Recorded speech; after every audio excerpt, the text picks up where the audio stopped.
Hey there, it's your host, Shannon Ballard. Southern Mysteries is an independent podcast made possible by the support of patrons who help me continue to share stories like you'll hear today. I appreciate all of my patrons, including our newest members, Samantha Lauderdale from Pikeville, North Carolina, Karen Zador from St. Augustine, Florida, David Holsomback from Bunkie, Louisiana, Vanessa Dunning from White Plains, Kentucky, and Renee Dixon, who is listening and supporting from a mysterious location. When you join them in supporting the show on Patreon, you can hear ad-free episodes and the show archive of the first 3 seasons. You can also join at a level where you have access to lots of bonus content, like the archives of patron-exclusive podcasts and the new patron-exclusive monthly podcast, Audacious, Tales of Scandalous and Shocking Crimes in American History. There are 2 tiers, 2 options to join in on Patreon, and it's easy to opt in and out. You can check it out for yourself, join, and start listening to episodes you haven't heard today at patreon.com/Southern Mysteries.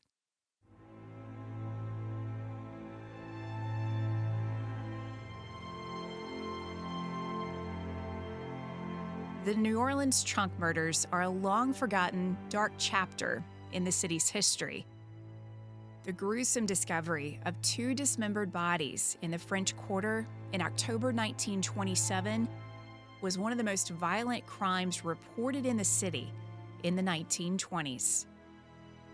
Welcome to Southern Mysteries, exploring history and mysteries of the American South. I'm your host, Shannon Ballard. This is the story of the New Orleans trunk murders. The French Quarter is one of the most popular half-square miles in the world. It's been a must experience for tourists since it was dubbed Vieux Carré, a term meaning old square in French. The quarter is situated on the banks of the Mississippi River. In the late 18th century, the iconic St. Louis Cathedral was erected in Jackson Square. Bourbon Street was a thriving residential street. But by the late 1850s, the French Quarter began a decades-long decline as the culture, cuisine, and shopping in the quarter began to shift to other areas of New Orleans. Large houses were no longer occupied by single families in the quarter. They were turned into rooming houses. Some even became warehouses. Railroad tracks and industrial buildings were constructed near the riverfront in the 1860s, which led many wealthy residents in the quarter to relocate to more peaceful residential areas of the city. For the working class of New Orleans, the decreasing property values of the French Quarter meant lower, more affordable rent. By the 1920s, it had become racially and ethnically diverse and was heavily populated by first- and second-generation Sicilians. To city boosters, the French Quarter had become what they called an embarrassing slum, full of derelict buildings that deserved demolition. This demand for demolition of the quarter would lead to a French Quarter renaissance of the early 1920s. After World War I, artists, writers, musicians, and journalists began to move to New Orleans and chose to settle in the French Quarter. The cheap rent around Jackson Square, along with the vibrant street life and charm of New Orleans, attracted new attention. William Faulkner, Sherwood Anderson, Tennessee Williams, and Truman Capote were among just a few of the writers attracted to the French Quarter. By 1922, the thriving art scene and historic preservation had drawn tourists and new business back to the quarter. With the area in demand again for tourists, rent and real estate prices began to increase, which meant fewer of the dreamers who had helped revitalize the quarter wanted to live there anymore. Either they viewed it as being too commercial and lacking the artistic appeal that drew them there, or they were priced out of the place they loved. They began to move to other areas of the city that were less commercialized, and the bohemian dream of the French Quarter began to fade. Another side effect of the growth of the French Quarter was an increase in crime. Prohibition, gambling, drugs, and prostitution were associated with organized crime in the city, but the public attitude and tolerance for all of this didn't lead to an effective syndicate taking hold of New Orleans until the 1940s. The crime that seemed to make everyone in the Crescent City stop in their tracks, actually shocked them, was a grisly scene discovered on the second floor of a French Quarter home. It had been renovated into apartments in the decades before the bloodbath of 1927. On October 27th of that year, a young housekeeper named Nettie Compass entered the apartment to clean the home for the tenants, brothers Henry and Joseph Moety, and their respective wives, sisters Teresa and Leonide. The moment Nettie opened the door, she saw a pool of blood at her feet. Fear overtook her, and she began screaming as she ran downstairs, where she was met by concerned neighbors.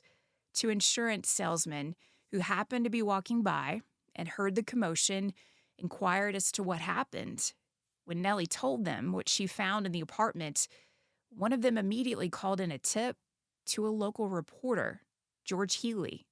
Healy described what he saw in his 1976 memoir, writing, "We found red stains on the floor and saw a large trunk in a bedroom, partially opened. When I pulled up the trunk lid, a woman's body, arms and legs, severed from the torso, was exposed." Healy went to a neighboring apartment to call a second reporter to help him protect his story, cover the scene, and later suggested they should alert the coroner. The coroner arrived with Healy's colleague, Gwen. She noticed several objects on a bed, and as she reached for them, realized it was 4 fingers that had been cut from a woman's hand.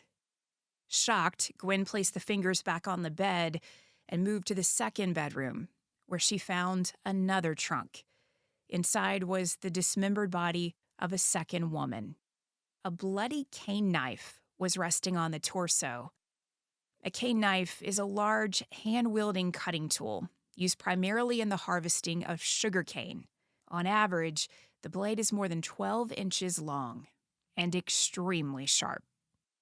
When police arrived on scene, they surveyed the 2 small travel trunks packed with butchered corpses. The bathroom was covered in blood, as was a mattress that was blood-soaked. Clothing that they believed had been tossed from the trunks to make room for each woman's remains was strewn around the apartment. The officers and the reporters found it hard to take in. For many of them, it was the first time they had come across a scene this bloody and horrific. Dr. George Rowling, the Orleans Parish coroner, examined the remains and found both women had been bludgeoned first with a lead billy club. Their killer then decapitated them with the cane knife and amputated their arms and legs. The Times-Picayune covered every detail of this case, noting Dr. Rowland determined that the killer was skilled with a knife. This person knew not to try to cut through the bone, but to cut through the joint. Dr. Rowling also noted he had recovered a gold wedding band that was buried deep in the back of one of the victims, Teresa Moety. Her sister, Leonide, was the second victim. As police searched the Moety apartment, they came across a handwritten manuscript in a cabinet in Leonide's bedroom. Leonide tried to publish the autobiographical story in a women's magazine, but the story and rejection slip she received was found covered in blood at the scene. Part of the Times-Picayune coverage of the murders of Teresa and Leonide included publishing portions of Leonide's tale of a woman who lived in poverty but was hoping to find joy and a fresh start in her hometown with a new husband and child after a failed marriage. The story ended with a warning.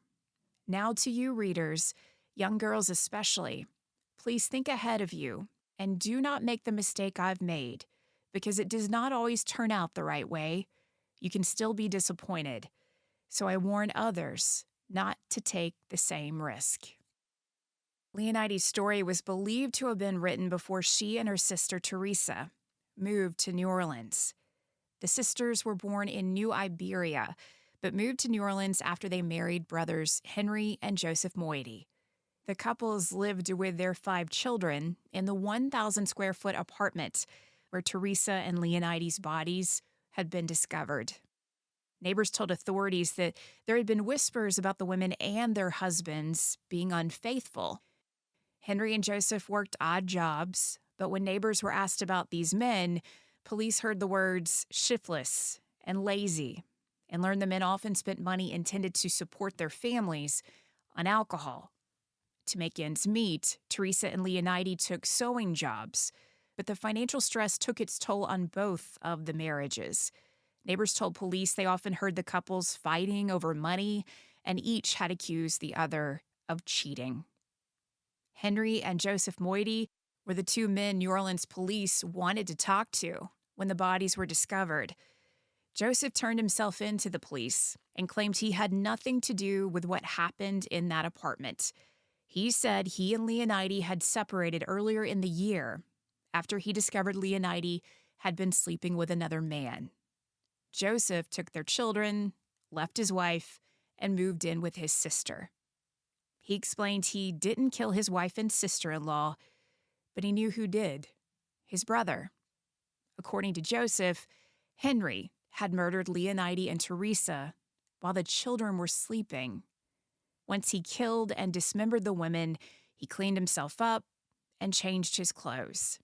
He then woke up his children and took them downstairs to a taxi. They arrived at his brother Joseph's house a little after 2 a.m., and Henry left his children with Joseph, explaining he had murdered Teresa and Leonide, and he was there to leave his kids and say goodbye to all of them because he was headed to board a ship to escape New Orleans. There were 7 vessels sailing out of the city on the day Joseph shared Henry's plan. Police radioed a request for all sailors to look out for a dark, bushy-haired man with very dark brown eyes and a distinctive tattoo on his arm, a nude woman with a flower in her hair. 2 days after the murders were discovered, 2 crew members spoke with a man who begged his way onto their ship using a false name.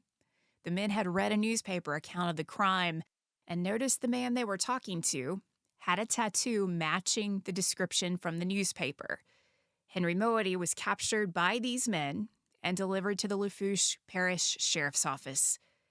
Henry Moody confessed to the crime and implicated his brother Joseph as an accessory when he confirmed he had delivered his children to Joseph to ensure their safety and told his brother he had just murdered Teresa and Leonide.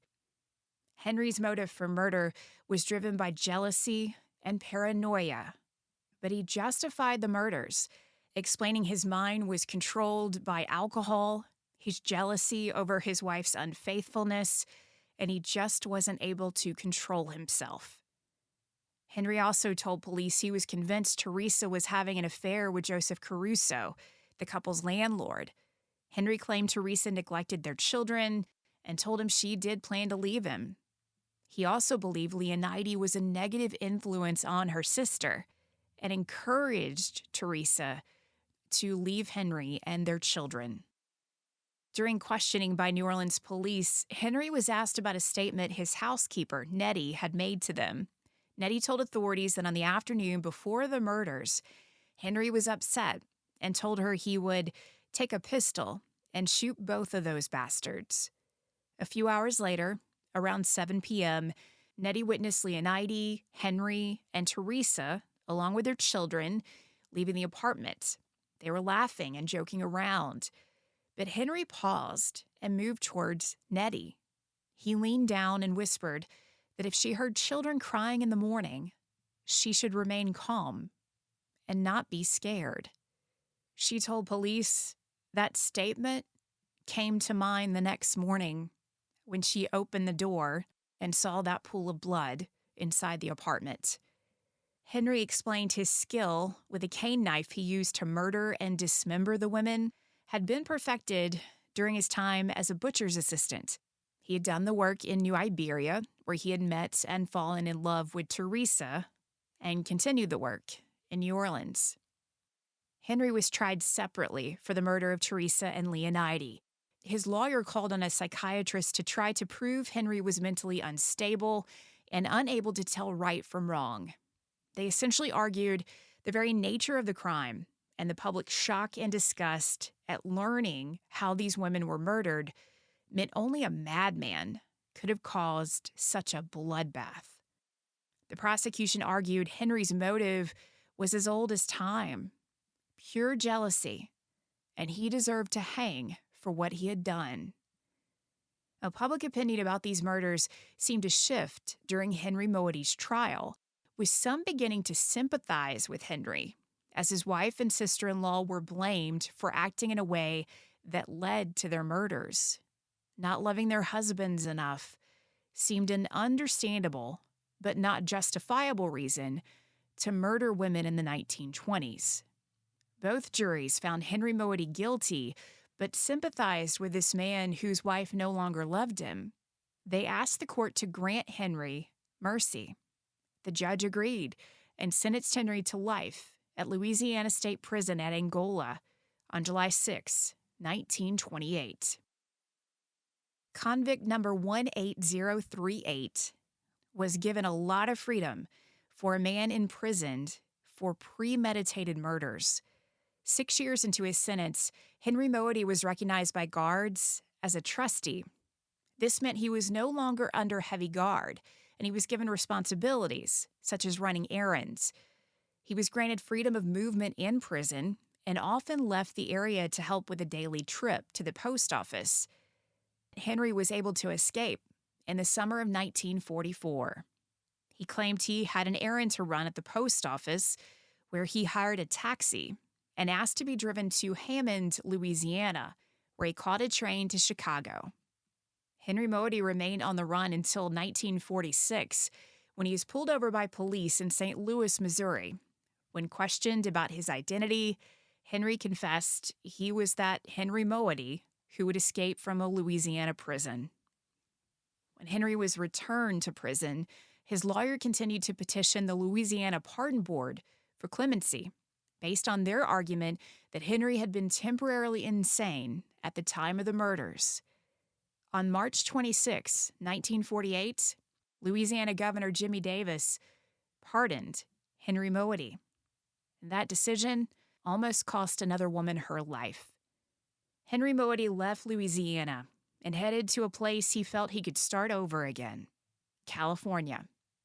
In January 1956, Henry, along with his girlfriend Alberta Orange, checked into a hotel in Los Angeles. Soon after the couple went to their room, the phone rang at the front desk. The clerk answered and heard the gasping voice of a woman, and eventually realized what the woman was saying. She had been shot. The clerk called for help and ran to the room where Alberta Orange had been shot in the chest. The bullet punctured a lung, and things were touch and go for her, but she survived. When she was interviewed by police, Alberta said Henry shot her in the middle of a silly argument over whether or not he would give her money to buy clothes. Henry was arrested, tried, and convicted for attempted murder and assault with a gun. He was sentenced to 5 years at Folsom Prison, but his time at Folsom was short-lived. Henry Moedy died of a stroke in December 1957. Well, some would say Henry Moedy got away with murder. He served little time considering the disturbing and grisly manner in which he murdered Teresa and Leonide. Joseph Moedy escaped prosecution as an accessory to murder, but never expressed any sadness or shock about the murder of his wife, Leonide. It seems Leonide's story, discovered in her room, stained with her blood, was a foreshadowing of the end of 2 lives. She closed with these words: "I was happy for a time and became the mother of beautiful children, but the feeling of romance, of walking on clouds, and of seeing the world all pink and beautiful did not last long. Love left me." Southern Mysteries is created and hosted by me, Shannon Ballard. The New Orleans trunk murders share similarities with another crime on Ursuline Street, known as the Sausage Murder. In November 1927, the Times-Picayune reported a threat Henry Moedy made from behind bars. Henry threatened Joseph Caruso, the man he was convinced Teresa was sleeping with, saying, "If I ever get my hands on that Caruso, I'll chop him up into little pieces. I'll make him look like something that's been run through a sausage mill." And we know Henry could have done that, considering he used his butcher skills to carry out the grisly murders of his wife and sister-in-law. The butcher had something in common with a French Quarter sausage maker. Back in the mid-19th century, German immigrants Mr. and Mrs. Hans Mueller opened a sausage factory on the ground floor of their home at 725 Ursuline Street, just a few doors down from the apartment where Henry killed Teresa and Leonide. Legend says Hans Mueller fell in love with another woman, so he made the decision Henry Moody made. Instead of leaving his wife, he killed her. Then he did the only thing he knew to do to prevent people from discovering the crime. He made sausages out of her body and served them to his customers in the butcher shop for weeks. But as the story goes, he was found out when a customer bit into a piece of Mrs. Mueller's wedding ring. Mrs. Mueller was said to have had her vengeance. Legend says her ghost haunted the shop until Mueller went insane and spent the rest of his life in an asylum. Is the story of Mr. and Mrs. Mueller true? Absolutely not. Is it still told on ghost tours in the French Quarter? Of course it is. The story was originally published in a book printed in the late 1930s called Gumbo Yaya. It was a compilation of Louisiana crime stories. The folks who read the sausage ghost story were more than inclined to believe it and continued to share it from generation to generation. After all, it had only been a decade since folks in New Orleans had been reading headlines in the Times-Picayune about two very real and very horrific murders on Ursuline Street. If you are enjoying Southern Mysteries, I want to remind you this is an independent podcast, so anything you can do to help spread the word and share the love for the show would really help. There are several ways you can do that. You can rate and review the show where you're listening. That helps other people discover it and be willing to check it out. And also hit the follow button in your player so you never miss a new episode. Another free way to help the show is to share this episode or any of the episodes you're enjoying of Southern Mysteries. When you share it on your own platforms, it encourages your friends and family to check out Southern Mysteries, helps us grow, and that helps me continue to tell stories like the one you've heard today. Now, keep in mind, you can always find the sources for each episode in the full show notes at southernmysteries.com, and that is also where you can learn more about becoming a patron of Southern Mysteries. The show exists because of the core support from patrons who love these stories and want to hear more. Patreon is a platform that allows me to share bonus content and content you can't hear anywhere else. So if you want to learn more about supporting the show on Patreon and accessing episodes that are only available to patrons, you can check out patreon.com/Southern Mysteries. You can also find a link to the Patreon at southernmysteries.com. As always, thanks so much for listening.